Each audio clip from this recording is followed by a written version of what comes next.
పురశ్చరణ. ఈ విషయం మీద గతంలో మనం చాలాసార్లు చెప్పుకున్నాం. అయినా సరే కొంతమంది ఇంకా దీంట్లో అనుమానాలు ఉన్నాయి అని అడుగుతూ ఉన్నారు. వాళ్ళ కోసం ఇప్పుడు చెప్తా ఉన్నాను. పురశ్చరణ అనేది 5 రకాలుగా ఉంటుంది. పురశ్చరణ అంటే 5 రకాలుగా ఉంటుంది. మొట్టమొదటి జపం చేయటం, రెండోది హోమం, మూడవది తర్పణ, నాలుగవది మార్జనం, ఐదవది సమారాధన. ఈ 5 కూడా పురశ్చరణలో భాగాలు. సరే, ఇప్పుడు నువ్వు చేయదలుచుకున్నటువంటి మంత్రం ఎన్ని రోజులు నువ్వు ఈ పురశ్చరణ చేయదలుచుకున్నావో ముందుగా నిర్ణయించుకోవాలి. గతంలో మనం చెప్పినట్టుగా నియమాలు నిష్టలు అన్నీ పాటిస్తూ ఆ పురశ్చరణ అనేది ప్రారంభం చేయాలి. అయితే ఈ పురశ్చరణలో హోమం ఎంత చేయాలి, తర్పణ ఎంత, మార్జనం ఎంత, ఇవన్నీ అనుమానం.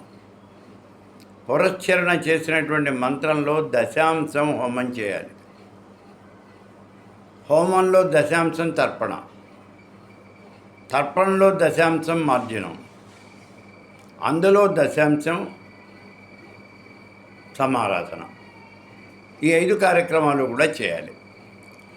అయితే కొంతమంది వ్యక్తం చేసిన అనుమానం ఏమిటి అంటే, పురశ్చరణ తర్వాత జప సంఖ్యలో 10వ వంతు తర్పణ చేయాలి, ఆ తర్పణలో 10వ వంతు హోమం చేయాలి అని ఎవరో చెప్పారండి, అక్కడ మేము విన్నాము. మరి ఇప్పుడు దీని పరిస్థితి ఏమిటి?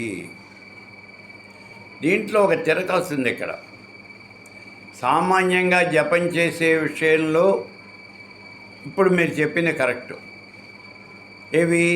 జపం చేసి అందులో దశాంశం మనం తర్పణ చేయటం. కానీ పురశ్చరణకు వచ్చేటప్పటికి దశాంశం హోమమే చేయాలి. మంత్రశాస్త్రంలో హోమానికి ఉన్నటువంటి ప్రాముఖ్యత ఇంకా దేనికి లేదు. హోమమే ఎక్కువ చేయాలి. దేవతలు అగ్నిముఖంగా ఉంటారు, అగ్నిలోకి రావటానికే ఇష్టపడతారు.